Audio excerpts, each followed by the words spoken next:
My journey begins under the bright sun of Oceania. In Sydney, Australia, the sea breeze greets me as I stand before the iconic Opera House. Its white sails shimmer in the sunlight, framed by the massive harbour bridge beside it. Ferries cross the bay, their wakes sparkling in the water, while the city behind hums with energy. I board one of the ferries, feeling the salty wind against my face, and watch as the skyline unfolds. Modern towers, ancient rock formations, and endless ocean blending into one view. From there, I travel north to the Great Barrier Reef. Diving into the turquoise water feels like slipping into another world. Beneath me, coral reefs stretch endlessly, painted in every color imaginable. Schools of fish swirl like liquid rainbows, and a sea turtle glides past with calm dignity. I float above this living wonder, realizing how fragile and precious it truly is. Next, I cross the Tasman Sea to New Zealand, a land where nature seems to rule.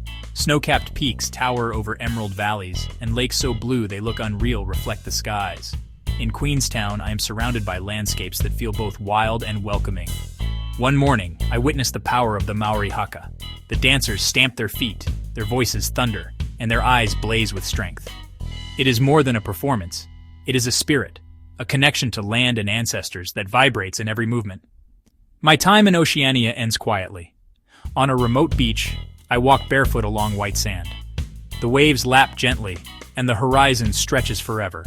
The sunset paints the sky in soft pinks and violets. Here, peace and wildness live side by side. But my journey does not end. From this land of warmth and ocean, I set my course further south, toward the coldest, most remote place on Earth. The ship leaves the southern tip of South America and enters the Drake Passage. For 2 days, the ocean roars. Waves rise like mountains, and the wind screams, yet there is a strange beauty in the chaos. Then, one morning, the horizon turns white. Icebergs, silent, colossal, drift on the water. I have arrived at the Antarctic frontier. The icebergs are like floating cathedrals, glowing blue under the sunlight. Stepping onto the snow, the air stings my face, sharper and purer than any air I've breathed.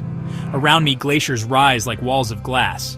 Mountains vanish into clouds, and silence reigns. That silence is broken by the calls of thousands of emperor penguins. They waddle clumsily on land, but in the water, they shoot forward like arrows of black and white. I watch parents feed their chicks, young penguins huddling together for warmth. Life here is harsh, yet astonishingly alive. Farther out, the ocean erupts as a humpback whale breaches, soaring out of the sea before crashing down in a fountain of spray. Nearby, orcas slice the water with their fins, hunters patrolling the icy deep. Nature here is raw and untamed, both terrifying and magnificent. As the day stretches into nightless twilight, the sky glows gold and pink. The glaciers catch the light and sparkle like diamonds. I sit on the frozen ground listening to the whispers of the wind and the distant crack of shifting ice. And in that moment, I realize this journey, from the warm coral seas of Oceania to the frozen silence of Antarctica, has shown me two extremes of our planet. One teeming with vibrant life, the other cloaked in stillness, both breathtaking, both fragile, both reminders of how vast and precious Earth truly is.